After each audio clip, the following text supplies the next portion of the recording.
Ngeligama leyise nelendvodzana nelamoya longcwele asikhuleke.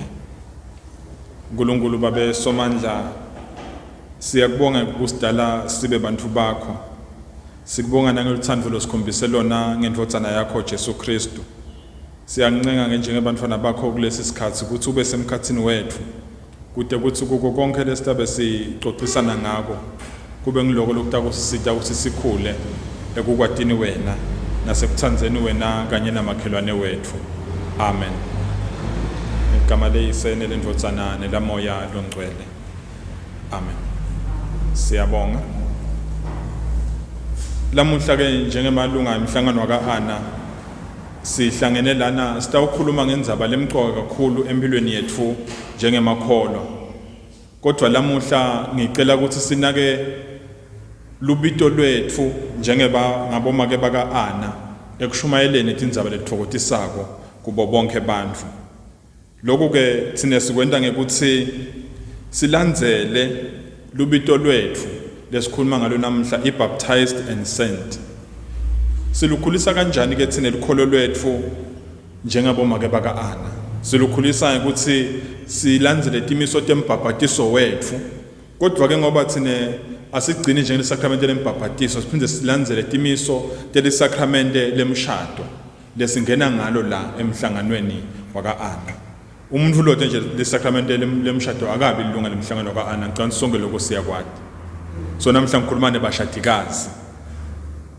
Asesizameni ke kwecala sicacise ukuthi nakukhulunywa ngemission kukhulunywa ngani. Nakukhulunywa ngemission kukhulunywa ngekuthunywa. lokuthunywa ukuthi uhambe uye enzaweni letsite uyokwethula umlayeto lotsite. Lokho ke kusitshela intfo letintsatfu. Kwekucala kusitshela ukuthi kukhona lothumako kulendzaba lesikhuluma ngayo. Lothumako ngubani? nguNkulunkulu. Kube khona lothunywako, labathunywako bobani? Ngithi. Phindze kube khona futhi labo labalangadelela lona lotako lothunyiwe lotawuba semkhatsini wabo. Lokhu ke kukodvwana nje kusho ukuthi kulabantu kuletinhlobo letintsatfu tebantfu, lo lothumako, lothunywako naloyo lotawumukela lo mlayeto, kufanele ukuthi kube khona kwatana bubili, mutual knowledge. Ngoba phela ngeke simukele umfu lesingamati, nalo lothunywako angeke azayele kubantfu lakangabati. So kusho ukuthi kunalokwatana kulolu hlobo lwebantfu lolukhona la kulokuthunywa. Bantfu abakethu thine njengemalungu emhlangano ka-Ana kufanele ukuthi singakhohlwa lokhu leniceda kukusho, ngoba thine njengemalungu emhlangano kunebantfu lesibathumako ngekuthi sibakhetha, ngisho siyabati. Bo-chairperson, bo-secretary, bo-treasury bayathunywa, labantu bathunywa ngithi. Kodwa-ke umehluko lokhona la ukuthi thine siyabathuma phindze bedela kithi. Niyakubona sekuhlukile lapho. But kufanele ukuthi kulabantu laba umuntu nje asimkhethi singakamati. Kufanele ukuthi simati lo muntu kuqala, simbone ukuthi angakhona kwenta ini, angeke akhone kwenta ini kuze sitamniketa lo msebenzi. Kumqoko kakhulu ke lokhu ngesikhathi thine sincenga noma sisoma emalunga ukuthi angene emhlanganweni wakwa-Ana. Kuthi nje akathi umuntu ngoba sothina ngifuna kuba lilunga lemhlangano wakwa-Ana noma sengishadile sesithi hawo wota sisi besivele sikugadzile. Kufanele sicela simbuke lo make lo ukuthi lo make unalo yini vele lolubito lokuba ngimake. Sitawukhuluma ngako ukuthi kuba ngimake kusho ukuthini. Unalo yini vele lolubito? Utawukhona yini kuphatha abantu ngesineke? Utawukhona yini kungakhethi kubantu latabasebenta nabo? Bese kuba ngikona simthatha hayi nje ukuthi ngempapatiso nemshado hayi sengilungele. Kunesimilo samake lesithingekako ukuze ukuthi umuntu abe lilunga lemhlangano waka-Ana. Libandla ke kuze ukuthi likhone kubambelela kuletimiso tekuthunywa kwalo, lishumayele na Kristu lo wafa, wabethelwa esiphambanweni wafa, wavuka kude ukuthi sisindziswe sonke. Sishumayela Kristu lovukile, Kristu lonesihawu. Kanjalo ke kuze ukuthi sikhona kukwenda kahle lokho kufanele thine njengemakholwa kakhulukazi thine njengabomake baka-Ana ukuthi sihlale njalo silandzela kuholwa ngemandla amoya longcwele. Emandla amoya longcwele atasiholele ekutheni sihambe etinyathelweni taKristu. Ngitiphi letinyathelo lahamba ngato Kristu? Ngunani? Kwekucala kutencabela, kwesibili kulalela, kwesithathu usebentele umphakathi wemakholwa, usebentele umphakathi nje lapho ukhona khona. Kwesithathu utinikela wena liqobo lwakho. Ngicabanga ukuthi umqoqo sentichazele tintfo lethu ukuthi timqoqa ngani ke la emhlanganweni wethu singumhlangano waka-Ana.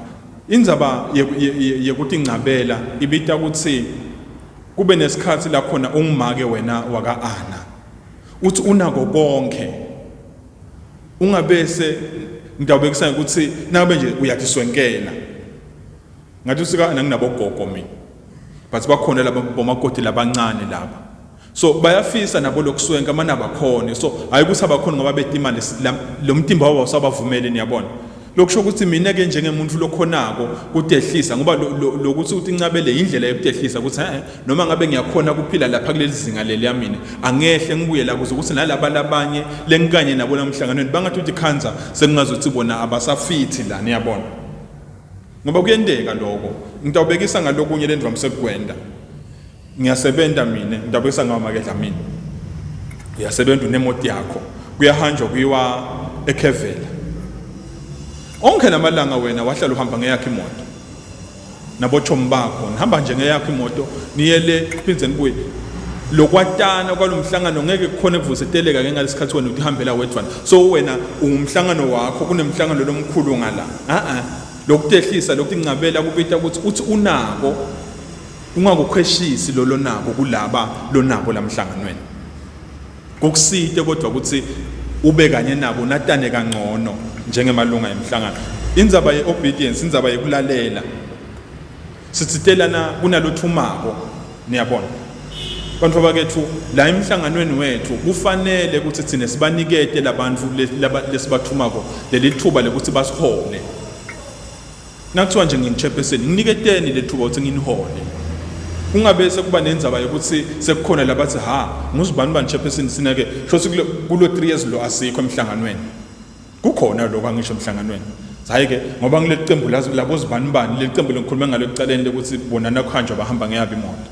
Batawulungisa kahle konke lokulungiswayo. But nasekhanjwa bese niyahamba nini basale bona. And every time nakhanjwa kubenda njalo. Kuqala kwendekana emhlanganweni kuba nelichekeko. Lo msebenzi wethu lesithunyelwe ukuthi siwende ngembhabhathiso wethu awusendeki kahle. So indzaba yekulalela ke ithi kufanele ukuthi sine but indzaba yekulalela iqala la kutheni uyamvumela yini wena uNkulunkulu ukuthi abe uNkulunkulu empilweni yakho. Angeke uze umvumele make ukuthi abe ngumholi wakho nangabe uNkulunkulu ungamvumeli. Ungubani make? Ngabe uNkulunkulu nje ukhona but akalandzelwa kangako. Phindze futhi kubela lendzaba yokuthi sine kufanele sisebenze emgomeni wemhlangano ukuthiwani sebentela khulumani pomako umndeni libandla nemphakathi akuna as-negotiate lapho nawusemhlanganweni waka-ana kufanele izinto ezintathu leti utende kube kunesikhathi ngabe ngiyena ukuthi sinendani ke nine njengabo make baka-ana kule zinto ezintathu kulesikhathi lesimatimana kangaka kubo bonke bantfu njengabo make umsebenzi wenu kunakekela izidingo temmango telibandla kanye netemndeni nekutinikela utinikele ungumake ukuthi mine noma engabe kuthiwa kufanele kwentiwe nguphi umsebenzi ngitawuwenda ngoba le ndlela yokuthi ngitinikele mina indlela yokusebenta umsebenzi lengawuniketwa nguJesu Kristu ngembhabhatiso wami. Nasikhuluma ke ngekuthuma la elukholweni lwethu sikhuluma ngabani ngaNkulunkulu. Umuntu lothuma bantfu kunabo bonke nguNkulunkulu. Sikubona kuphi ke lokho? Sikubona ukuthi nawufuna ukuconza ukuthi uNkulunkulu ubathandze kangakanani abantu bakhe ngekuthumela Jesu Kristu emhlabeni, utafika ukuthola lokho kubani? kuJohn chapter 3 verse 16. Lapho khona siva ukuthi uNkulunkulu wathumela. Sithe kunekutinikela ngisho. Watinikela icubo lwakhe uNkulunkulu kithi ngaJesu Kristu kuze kuthi thina sitawukhona kuphila impilo yebuNkulunkulu lesifundiswa nguJesu Kristu indvodzana yakhe. Kuze kuthi siconze ke indzaba yekuthunywa ukuthi siyoshumayela iqala lapho. uNkulunkulu walithanda live kakhulu wadzimate wanikela ngendvodzana yakhe leyodwa. Kwekuqala lokho. Phindze futhi kuloku kwesibili kwekuthi uNkulunkulu nakathumela Jesu emhlabeni akatehlukanisanga naJesu. Kufike bese kuyadidana nasengisho njalo ukuthi uNkulunkulu uthi Jesu akahambe but solo bakanye kanye. Kusho ukuthi lokho ngekuthumela Jesu uNkulunkulu emhlabeni uNkulunkulu bekafuna ukuthi atihlanganise nayo yonke indalo. uNkulunkulu akasho ukuthi kukahle mina nanginendvodzana yami. Uthi indvodzana yami nayinami kodwa lesive sami lengisidalele singekho nami akukalungi. Lokho siyakuthola kuJohn chapter 10 verse 30. Nakathi Jesu mine nababe simunye. Kusho ukuthini lokho? Kusho ukuthi noma engabe babe asezulwini kodwa mina ngiphila ngekulalela livi lakhe ngoba nguye longithumile. Lokhu lengikwendako ngilokhu bantfu nabafuna kubona babe kufanele babuke mina. Kwathi babe ukuthola ngekubona mine indvodzana yakhe kusho Jesu. Jesu abethunyelwe ukuthi akwendane emhlabeni, abethunyelwe ukuthi ukusimbulela bukhosi baNkulunkulu. Kuthi uNkulunkulu bantu bakhe ufise ukuthi baphile yiphi impilo. Uthi ke Jesu kuJohn chapter 14 verse 9. Lo sabone mine sewumbonile nababa. So Jesu akakhulumi nje ngeyise. Lo yise ukhona la kuye nakavela Jesu kuvela bani neyise. I think siyakwati lo ukuthi umntwana nakakhuliseke kahle uyambona umntwana wakhe la kuye. Usabona ke lo mfana lo. Umntwana wakhe kufanele kube unahlobo nalo lemntana niyabona. akudzingi ukuthi uzutshelwe ngayo lo mdali wakhe. Jesu ke usitshela lokho ukuthi yena ngekuthunywa kwakhe emhlabeni abedele ukuthi osembulela bukhosi baNkulunkulu. NgaJesu Kristu ke bantu abakethu lokhona emkhathini wethu. Sine sesiyakhona kuba naNkulunkulu. Sesiyakhona kumati uNkulunkulu. Wekuqala lokho lokumgcoba ekuthunyeni kwethu. Kwatana naNkulunkulu. Niyakhumbula ukuthi sithena abe uNkulunkulu awumvumeli ukuthi abe uNkulunkulu empilweni yakho, angeke umvumele echephesini ukuthi abe ngumholi wakho. So kwekuqala ekuthunyweni kwethu kwatana naNkulunkulu, and Jesu so wende kwabalula kwaba yinto lekhonakala ukuthi siyende ukuthi satane naNkulunkulu ngekuthi abe khona aphile emkhathini wethu.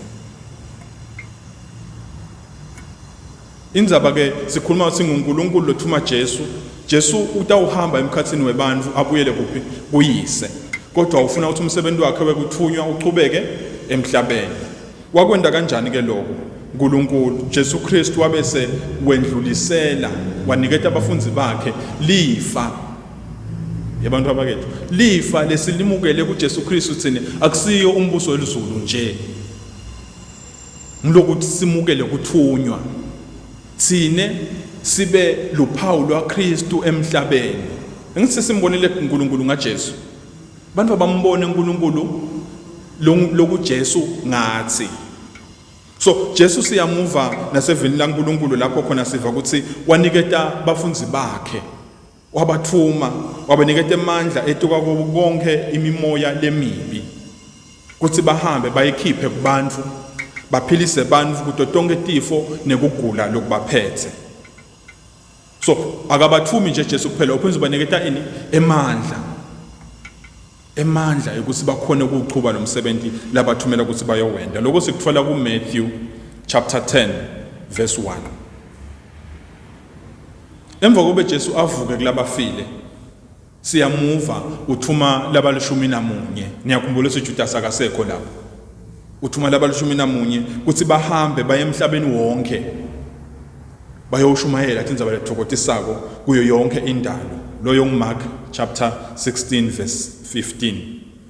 Lokusho ukuthi lo msebenzi lesiwutholile lo lifa lethu lelivela kuNkulunkulu ngaJesu Kristu ngumuphi wekushumayela indzaba lethokotisako telusinziso kubo bonke abantu. Siyawushumela ini ke thina kubantu? Siyawushumayela nakuyela ukukhuluma ngabukhosi baNkulunkulu. Ngiloko lesikushumayela. Enelise sishumayela thina asashumayeli lokwethu, sishumayela kwabani? KwaNkulunkulu lesesimati ngekuthi Jesu Kristu kwende kwaba indlela lengcono, kwaba nendlela lengcono yekwatana kwethu naNkulunkulu. Jesu kakagcinanga kuniketa abafunzi bakhe lo msebenzi lo lelifa leli. Wabaniketa Jesu nebantu bonke lebe bakholwa kuye lelifa. Niyakhumbula kukhona lapha kuLuke chapter 10 verse 1 la khona Jesu athumela labang-72. Uqala wathumela labang-12, labang-11, waphinda futhi wathumela labang-72. Kuze kuthi nalaba labanye labangasiya ingcenye yalaba labahlala naye dutane naye bakhona ukuqhubeka bangasho ukuthi hayi Jesu waniketane nalo msebenzi. So siyeva ukuthi Jesu lo msebenzi lo unikete nalaba labang-72 ukuthi bahambe embi kwakhe ngababili bayokwenda njani, bayolungisa indlela lapho wena betawuhamba khona. Sithe lokho sikuthola kuLuke chapter 10 verse 1. Lokusho ukuthi bantu abakethu lokuthi sibe semhlanganweni nje thina la sibe ngemakholwa kwekuqala akusiko nje ukuthi sikhona ngoba sitofuna lokuthi esontweni sitele kutositana ukuthi sente lo msebenzi wekushumayela indzaba lethokotisako kubantu, indzaba lethokotisako kubantu lesithole ngaJesu Kristu uqobo lwakhe. So nathi ke njengemhlangano sibitelwe lokho. Asigcini lapho. Niyabona ihamba njani indzaba?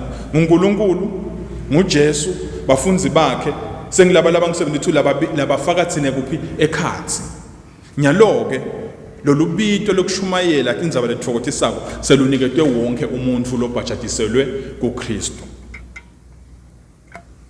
Ngiko ke libandla lethi sibhajatiselwe kuthunywa. Lo msebenzi lobekade uniketwe Kristu sewuniketwe nanathi luqobo lwethu. Kude ke siqonze kahle thina lubito lwethu njengemaKristu. Asesibukeni ukuthi Papa Francis uthini shicilele noma nakavuselela noma asithuma ukuthi siqhubeke ngalolu mnyaka lo wekuthunywa. Uthi kushumayela tindzaba lethokotisako kuyindlela lesikhombisa ngayo thine kwemukela kuthunywa nguJesu Kristu etiveni tonke kuyoshumayela lelivangeli kuto tonke kuyo yonke indalo. Lokusho ukuthi akusiko nje ukuthi thine siyakwenda ngoba indlela lesikhombisa ngayo kwatana kwethu nabani na Kristu. Sikhombisa ngani? Ngekuthi sivume sihambe sishumayele letindzaba lethokotisako uNkulunkulu lasinikete tona ngaJesu Kristu. Uthi ke Papa Francis kulalela lokuthunywa kwethu nguJesu Kristu akusiyo nje into lesikhethako. Waphatshatiswa sekwakho. Ngithi temene yini lifa. Umbhabhatiso usiniketa lelifa. So kule mpilo yelibandla lokushumayela akusiyo nje indvo libandla leliyendako impilo. Kungako namhla sikhuluma nabomake ngekuthi bangasebenzisa kanjani umshado wabo nelisakramente labo lombhabhatiso kuze kuthi kushunyayelwe indzawo lethokotisako le labakhona. Lokusho kuthini lokho? Kusho ukuthi lokho indzaba yokushumayela akusiyo indzaba loyiswenkelako. Ugcoke timpahla takho letinhle bese soyahamba usiya sengitawushumayela kanye lo sengahle yonke info loyendako nase ubhajatisiwe eyini ikushumayela. Akusiyo nje info lengitayiswenkela bese noma uthola usuyovusela hlobo takho noma ngabe kwaswenki noma ngabe uswenkile indzaba yokushumayela ilupito empilweni yakho. So tsineke njengemakholwa sibitelwe lokho ukuthi yonke indzawo la sikhanza sikhona sishumayele tindzaba lethokotisako ta Kristu. Indzaba yekuthunywa kufanele ukuthi itinde kakhulu kuphi embhabhatisweni. Leni ngoba phela umbhabhatiso lo indlela lesakha ngayo thine budlelwano bethu nabani na Jesu Kristu. Indlela lesakha ngayo budlelwano bethu namakhelwane. Ngaleyo ndlela leyo sesitawukhona thina ukuthi umbhabhatiso wethu ube indlela yokuphendvuka kuguqula timilo tethu, kuguqula timilo talabo labasedutane nathi. Lokusho ukuthi ke lokuthunywa kwethu lokho indlela yekuniketa abantu lokho labakomele ngaNkulunkulu. Bantu bomile la ngaphandle bomele kubona bulungiswa baNkulunkulu, bomele kubona luthando lwaNkulunkulu ngoba uNkulunkulu sinoma ngabe ukuphi mina nginawe. Nasikhona thina sibantu lababhajatisiwe singalikhombisi luthando lwaNkulunkulu, singakhombisi bulungiswa kubantu. uNkulunkulu akekho nabo bantu. Kusho ukuthi thina sawendi kahle umsebenzi wethu lelifa sitawulungisa indvodzana yolahleka unyakhombo. Thathe lifa iyoli phose tingulube. Kodwa lifa lethu leli kufanele siliphathe kahle siligcoce lihlale linesetekile lihlale linendzawo etimpilweni tethu. Ngakho ke angeke sikhulume ngekuthunywa kuyoshumayela singagcizeleli ukuthi umuntu kufanele akhe budlelwane na Jesu Kristu. Budlelwane na Jesu Kristu ngiyo indvo lemcoka leyesibili. Ngikhulumene ngalokunye ekuqaleni ukuthi kukhona nyalo sekwesibili lokuthi budlelwane bethu wekuqala budlelwane bethu nabani naNkulunkulu. Ngizite kufanele simade uNkulunkulu losithumako. Nyalo kulesigaba lesisikhuluma ukuthi nase sibhajatisiwe kufanele ukuthi sihlale njalo sibuvusetela budlelwane bethu nabani na Jesu. Akusibuke budlelwane bethu na Jesu sebusiphosa kuletinye tindzawo. Ngoba once oba nebudlelwane na Jesu sekude wena ukuthi uhlobana nabo bani ngengadi. Ingadi ayinamsebenzi nasewatana na Jesu. Yini le nemsebenzi luthando. Lo lwemukele kuJesu lokufanele lendlulisele kulabanye. Nguloko ke thina njengemakholwa lesibitelo ukuthi sikwende. Sakhe budlelwane na Jesu, sakhe budlelwane nabomnakethu nabodzadze wethu. Hayi labo kholwa kuphela bonke bantu uNkulunkulu labadalile. Lobudlelwane lobu ke bantu abakethu lobutawukwenta ukuthi libandla laNkulunkulu likhone kwenedisa lokuswela kwebantu kwatana naNkulunkulu noma kwathi liqiniso ngebuNkulunkulu. Kwathi liqiniso ngebuntu. kwathi liqiniso ukuthi bantu bangakhululeka kanjani emandleni esono nasemandleni ekufa. Ting 3 letinto. Kwathi liqiniso ngaNkulunkulu ngilobo budlelwane bethu naJesu Kristu lobutawusenda ukuthi sikhone kuniketa abantu ulithemba nekuthi sibatshengise thina ukuthi liqiniso leboNkulunkulu lithini, liqiniso ngebuntu bethu lithini, neliqiniso ngekuthi singakhona njani thina ukuthi khulula ngekulandzela imigomo yaJesu Kristu ekufeni nasesonweni. Kusebudlelwaneni bethu naJesu Kristu lokho. And then once wakhona ukuconza lokho utawukhona ukubona ukuthi lokho lesengikwenda nyalo akusesiko kwami kodwa ngithunyiwe, ngiphathisiwe. Sonke sibitelwe ukuthi sishumayele Jesu Kristu longumsindisi wethu ngetimpilo tethu ta onke emalanga. Nyaloku sesita kule migomo noma letinfo letenda make waka-Ana ukuthi noma make loshadile ukuthi sithi lo angalunga kuba namhlanganweni. Uyathandzeka yini lo make? Uyathandzeka yini? Ngoba lendzaba leni ngikhuluma ngayo akusiyo nje yabo make kuphela. Nawulukholwa abantu abakhethu, nawulukholwa kufanele uthandzeke ungabi nesigcina nematumbulo nesigcina. Kuthi nakuqhamuka wena nje abantu bonke asengiyowasha, asengiyopheka, asengiyohlakula. Akayi kuyohlakula ubalekela wena nje indlela ukuthi ufuna kusuka la kunawe khona. Lo muntu angakangeni emhlanganweni lokho kufanele sibone angakangeni angathi sekangenile bese sithi wena awuthandzeki wena namthatha kanjani ukuthi angene la mhlanganweni nangaba kathandzeki. Bomake wonke nje kufanele ukuthi abe ngumuntu onjani lothandzekayo njengoba emakholo onke kufanele ukuthi abe njani athandzeke. Nakuke lokuta make ukuthi athandzeke. Ungumake loyatiko impilo yakhe wonke umuntu ukuthi injani imqoka. Wonke umuntu impilo yakhe injani imqoka. Nalabo makoti benu lemakhaya. Ngiyathi phela kusibumake nasebantu ababose bashadile bese kuba nenkinga emkhathini wamaketana namakoti. Nabo labo impilo yabo imqoka. Ayisuko mqoka ngoba athandzana nendvodza nakho kodwa imqoka ngoba adalwe uNkulunkulu.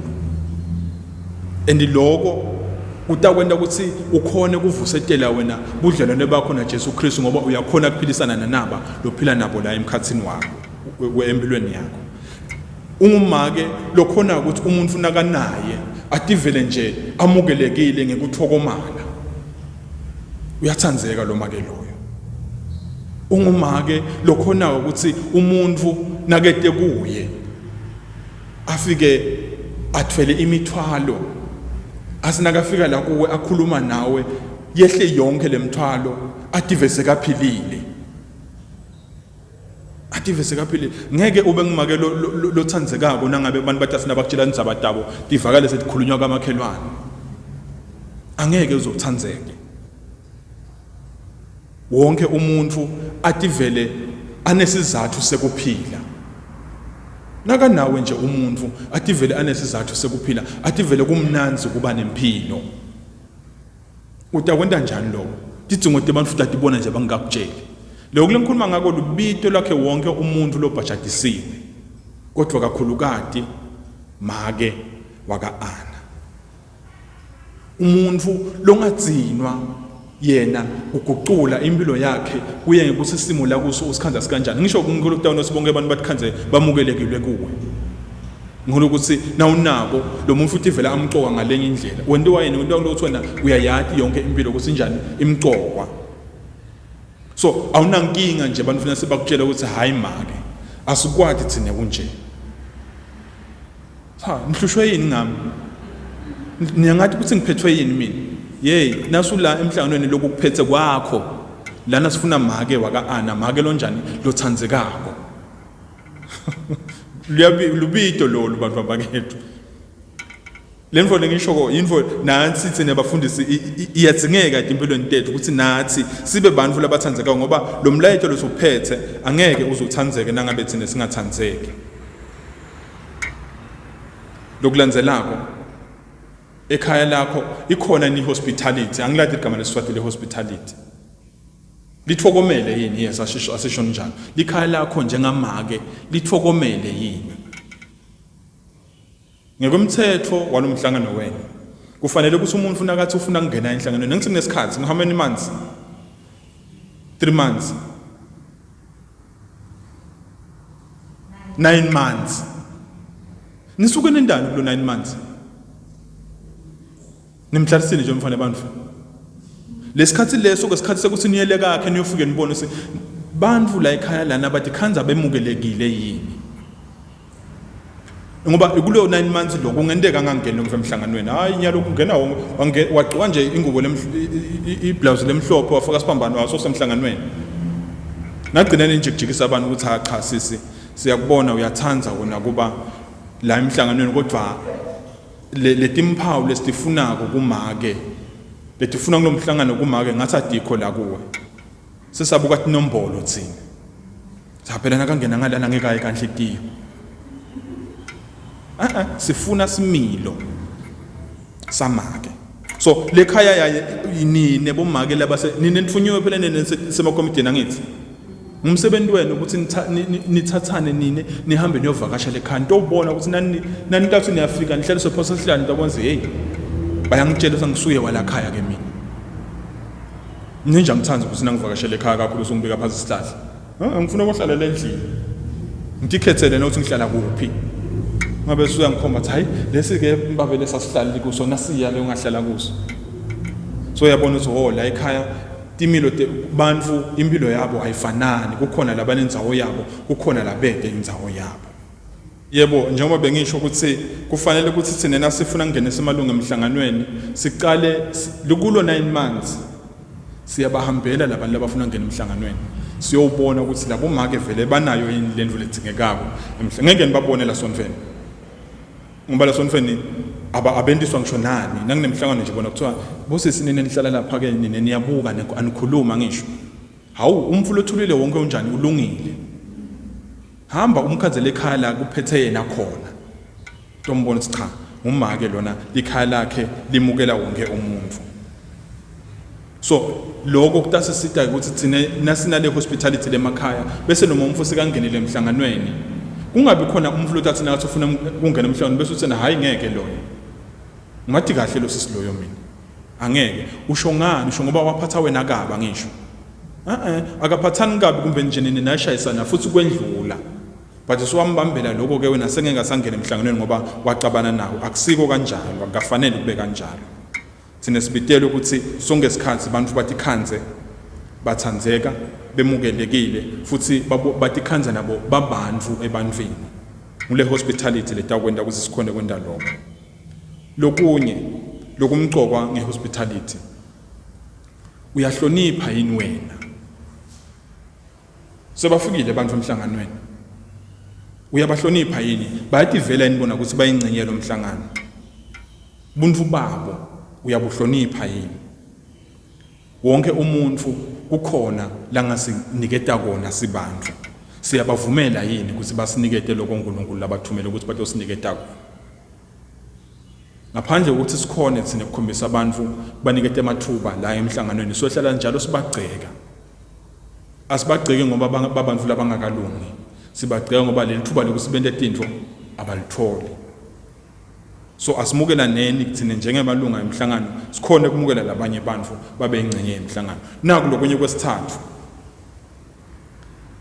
wonke umuntu lokhona emhlanganweni kungayengi ukuthi niyabona nje nakukhetha amakomiti ngiyangibona nje nasikhetha ama PPC uve bathi hayi mfundisi ukahle babe bani ngoba unemoto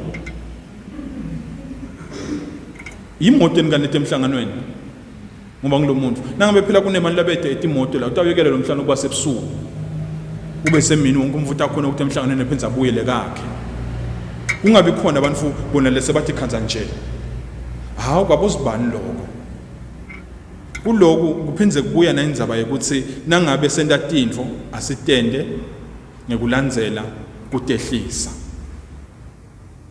kungabi ukuthi mina ngoba nginani siyathi nje hawu nangene bomake banibani hawu indzaba yokuthi kudliwane ngeke sisahlupheka utavele nje anikele imali sesimkhethelele ukuthi into abonikela nakufanele kudliwe unawo yini lama qualities alomuntu lodzingekako utawukhona yini kuhambela labantu ende lemsebenzi lemithathu lesikhulume ngayo umsebenzi wani wemndeni umsebenzi welibandla nemsebenzi wemphakathi konke lokho sitakubona la kulomuntu ukuthi lo muntu lona utawukhona nikukwenda lokho so lana kude ke kuthi ungakanani ngeminyaka kunabogogo nje labakhona namhlanganweni labanye ansabathi ukuthi banjani nani babuka kubhlungu lokho lenkusho ngemalunga emhlangano ngalokuthi akasakhona ukuthi esonfeni anisatani nawo ni abasathi veli ke labantu labo bayincenyelo omhlangano kungumsebenzi wenu njengemalunga emhlangano kuyingcenye lokuthi sibudgetisele abantu kanjani kuthunywa ningalungi kulabanye abantu phela ukuhambela abantu labanye lemaceleni kodwa laba abanamhlangano nabahambele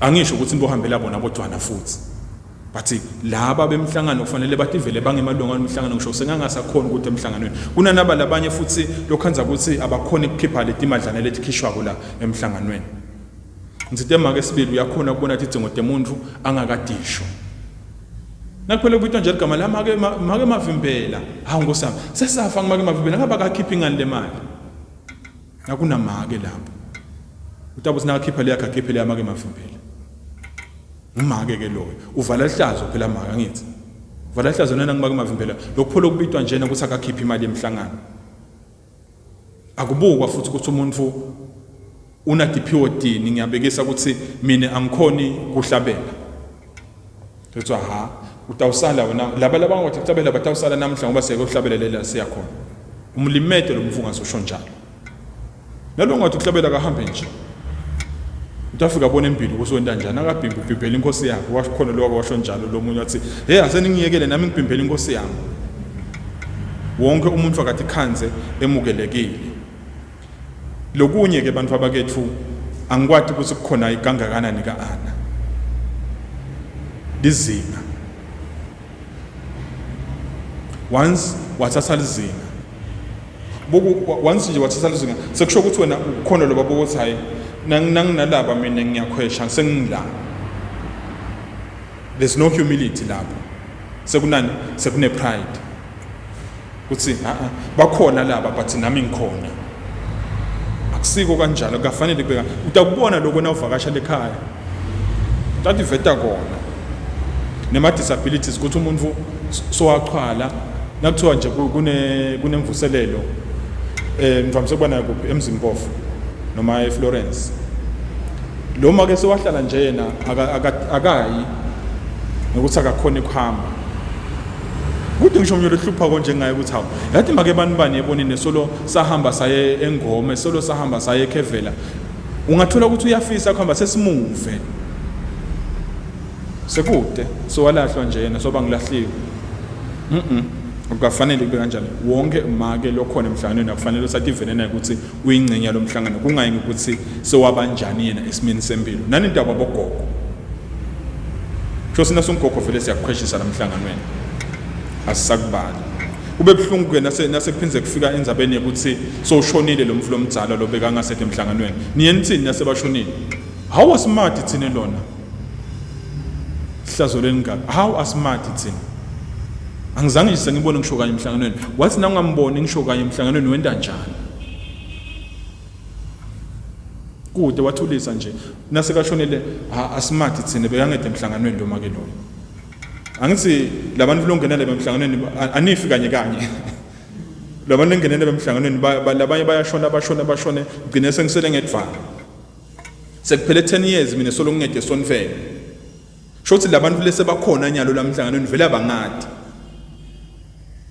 kwendiwa yini lo ukuthi laba labahlete emakhaya sibahambele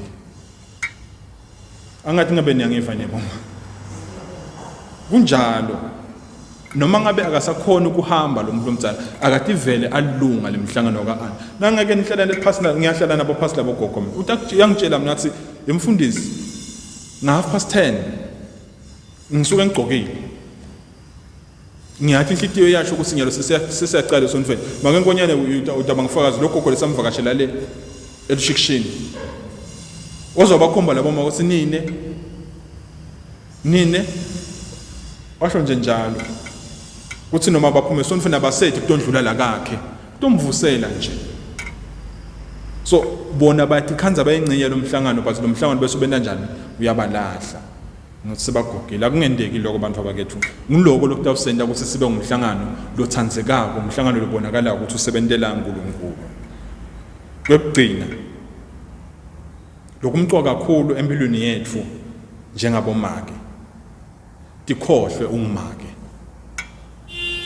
phuma kuwe nje ungahlali njalo utibuke wena because once wahlala utibuka wena kukhona timo leti tawufika empilweni yakho abantu bangakuboni ukuthi ubhekene netimo letimatima wena abantu abakwati nawuthele emhlanganweni uhlale lapha nje ulalele lokukhulunywa kusuku muhambi kwendiwa yini lokwendiwa ngilotsi sisekwaba yinfo yabo bani angithi bese basho njalo labantu abadzala hawu sokuba yinfo yabo bani le sinesiseba kuya siyohlala abasathi nokuthi siyini wonke umuntu losemhlanganweni kufanele ukuthi akhone kubuka ngaphandle ngesikhathi ubuka kuyini kuswela kwalabanye bantu ungale isikhathi ubona ukuthi wena umani uyakhala angathi ngena kubona into nangikhala ukuthi mina hey le yami kukhona nje la utakhona ukuthi hey le yami indvodza mina nayibuya nje ivele ingene eshaweni bese iyalala asi yesisi uyabuya uyajabula phela wena indvodza kulala la ekhaya yamkade ngayigcina mina indvodza ekhaya ubona ha ngikhalisa ukuthi ubuya lale ukhona labangasabuyi so uva ngazothi lo mthwalo lo othole wena unjani ungcono so yakhona ukuchubeka nomndeni wakho and ngesikhathi uchubeka nomndeni wakho ukhombisa lo thando kwendekani uyakheka lo mndeni kanti isikhathi wena ubhizi ubola lengekhansi kubona lo mndeni wakho so phuma la kuwe ungadinaki kakhulu wena unakela abanye abantu ungabele ukuthi hey nasi siyahluphekela yehena kulula lokusho njalo ngisho but indzaba ya baptized and sent ithi yona ungadinaki wena kakhulu inkinga takho kukhona labatatinaka ngisonke esithunyiwe kukhona labatatinaka naletakho inkinga but nangadinaki dala abanye abantu futhi inkinga batawubona ngani usidzinge in wena so ngiloko ke lengicabanga ukuthi kumcoka kakhulu emhlanganweni wethu njengabo make baka Ana lokhu lengicetha ukukhuluma ngako ngilesimilo letinfo nje leti lokuthandzeka lokuthokomala lokumukela wonke umuntu naloku ungadinaki wena info leti tawukusho ukuthi lo make lo uyangena noma kangena emhlanganweni nangabe info leti tingakhona ungathi ungazophatha libhuku phela ukuthika nje egcine bese uthi ha sis uyabona wena asathi sibobanjwe yini solungete emhlanganweni ngabe kathi sacala sisebenta nawo lo munye akusilo licala kutshela umuntu ukuthi hayi nathi nje siyofundzela fundisa siyatshelwa sometimes hayi uyathanza lokuba ngifundisa kodwa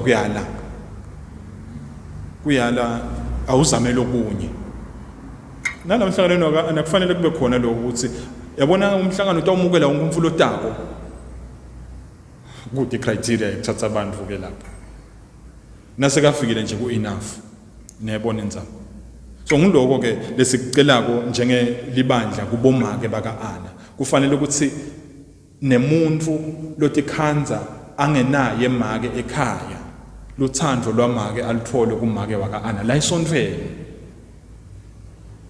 alithole atikhanze angumuntu ngoba kunawe atikhanze naye amukelekile emangweni ngoba kunawe satiwe ngalokulunga satiwe ngalokuthokomala satiwe ngalokumukela bonke abantu njengabomake ngaleyo ndlela leyo lo mbhabhatiso wethu loya lo nkulunkulu wethu lo ngubani uNkulunkulu akakhethi balala muntu angisho sinepela sitele kutokhombisa abantu futhi uNkulunkulu ungubani asendeni njengoba Kristu enda futhi lelo ngikhuluma ngaka kwendiwa nangabe konke khamba kahle kuphela noma sekumadima nje uyaqhubeka ukwenda ngalokuthi uyati ukuthi ubitiwe wathunywa ukuthi uyokwenda umsebenzi wekushumayela tindzaba letfukotisa and kushumayela njengoba ngishito akusuye info loyisuye ngelako info loyenda as long as usaphila nguloko namhla lengifisa ukuthi bomake baka Ana bazindle ngako babone ukuthi uNkulunkulu ubathumephi ubathume ini kude ukuthi libandla laNkulunkulu takwakha